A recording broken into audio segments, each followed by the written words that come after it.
शारदीय नवरात्र के दूसरे दिन आज मां ब्रह्मचारिणी की पूजा अर्चन का विधान है। काशी के दुर्गा घाट स्थित प्राचीन मंदिर में मां ब्रह्मचारिणी के दर्शन के लिए श्रद्धालुओं की भारी भीड़ उमड़ी है। भक्तगण मां के दर्शन और पूजन कर अपनी मनोकामनाओं की पूर्ति के लिए प्रार्थना कर रहे हैं। पूरे मंदिर परिसर में श्रद्धालुओं के जयकारे सुनाई पड़ रहे हैं। मान्यता है कि मां ब्रह्मचारिणी के दर्शन से संतान प्राप्ति का आशीर्वाद मिलता है और वह अपने भक्तों को धन्य ध्यान से संपन्न रखती हैं। शारदीय नवरात्र के दौरान 9 दिनों में मां दुर्गा के 9 स्वरूपों की पूजा की जाती है। प्रत्येक दिन अलग अलग देवी के दर्शन का विशेष महत्व है और उसी देवी के मंदिर में भक्तों का सैलाब उमड़ता है। आज के दिन मां ब्रह्मचारिणी की विशेष पूजा अर्चना होती है, जो संयम, तपस्या और ब्रह्मचर्य का प्रतीक मानी जाती है। ब्रह्मा घाट पर स्थित मां ब्रह्मचारिणी के मंदिर में भक्तों की भीड़ विशेष रूप से द्वितीया तिथि को देखी जा रही है। इस दिन ज्येष्ठा गौरी का दर्शन कड़घंटा के सप्तसागर में भी होता है। मां ब्रह्मचारिणी के भक्तों का मानना है कि उनका पूजन न केवल आध्यात्मिक शक्ति प्रदान करता है, बल्कि जीवन के कठिनाइयों से मुक्ति भी दिलाता है। ये मोबाइल अरे ये बना लिए, ले लीजिएगा ना इनसे। बनाइए बनाइए, सामने कैमरे में देखिए। खिंचा जा रहा है, इधर पड़ रहा है। अष्टमी को श्रृंगार है, हवन है, नारियल का बलिदान है, श्रृंगार की तरह भी करते गए आप लोग। आज किनका दर्शन करने का विधान है और क्या मान्यताएं हैं? नवरात्र में द्वितीया तिथि को पहले तो मैं अपना परिचय दे देता हूँ। महंत पंडित राजेश्वर सागरकर। और आश्विन नवरात्र में द्वितीया तिथि को ब्रह्मचारिणी दुर्गा देवी का दर्शन होता चला रहा है। ऐसे तो नवरात्र 4 पड़ते हैं, आश्विन नवरात्र, चैत्र नवरात्र और 2 नवरात्र होते हैं, उनको कहते हैं गुह्य नवरात्र।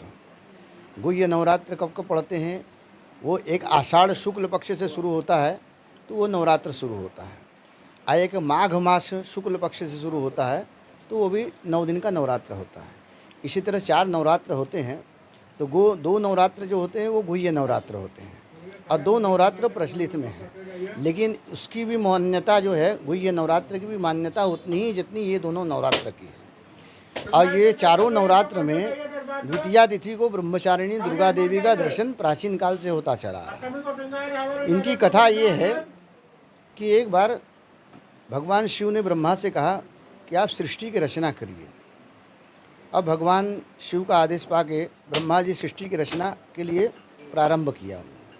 वो लाख प्रयत्न कर रहे थे, उसके बाद भी सृष्टि की रचना नहीं हो पा रही थी।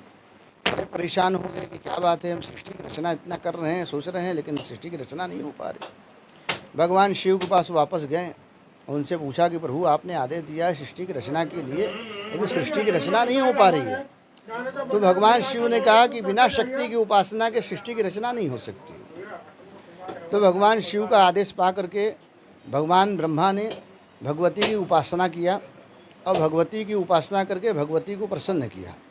और जब भगवती जगदम्बा प्रकट भई है तो ब्रह्मा से उन्होंने पूछा कि क्या बात है, इतनी कठोर तपस्या क्यों कर रहे हैं आप? तो ब्रह्मा ने कहा, भगवती हम बस इतना ही चाहते हैं कि हम जिस सृष्टि की रचना करना चाह रहे हैं वो हो नहीं पा रही, आप हम पे ऊपर कृपा कीजिए माता, जिससे कि सृष्टि की रचना हो सके। तो भगवती ने उनके ऊपर कृपा की है और अपना ब्रह्मदंड उनको प्रदान किया है, जिस ब्रह्मदंड के कारण सृष्टि की रचना हो पाई है और उसी के कारण इनका नाम ब्रह्मचारिणी पड़ा। बलि भी आती है, बलि भी दी जाती है क्या सप्तमी? हाँ, तो ये कहावत है, ये दुर्गा सप्तशती में कहा गया है कि बलि प्रदाने पूजाया मग्नि कार्य महोत्सव है। बलि सभी देवताओं के लिए है, खाली दुर्गा जी के लिए ऐसा नहीं है, सभी देवताओं के लिए, लेकिन अन्य अन्य बलि है।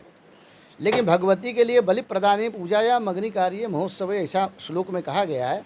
और कहा गया है कि आपने सब उपासना इनकी किया, पूजना अर्चन नैवेद्य वगैरह सब किया, लेकिन बलि प्रदान नहीं किया तो वो पूजा थोड़ी अधूरी रह जाती है। इसलिए भगवती को नारियल बड़ा प्रिय है। इसका बलिदान होने से भगवती प्रसन्न हो जाती है और प्रसन्न हो जाने के बाद सारे मनोरथ जिसके भी रहते हैं वो सब पूर्ण कर देती है।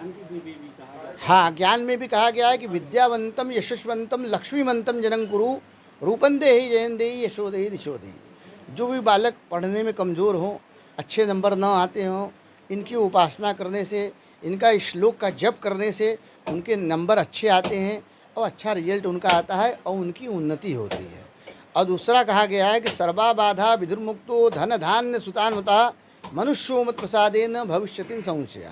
सर्वा बाधा मतलब पहले आप समझ लीजिए, बाधा मतलब बाधा क्या है, रोग बाधा हो गई, शत्रु बाधा हो गई, व्यापार बाधा हो गई, धन बाधा हो गई, कोई भी कार्य न होने के कारण उसमें बाधा आ गई तो वो बाधा को भगवती दूर करती है और भगवती दूर करती है और धन धान्य की कृपा करती है कि धन धान्य मनुष्य के ऊपर कृपा रहे कि धन धान्य भरा रहेगा तभी आदमी का कल्याण होता है।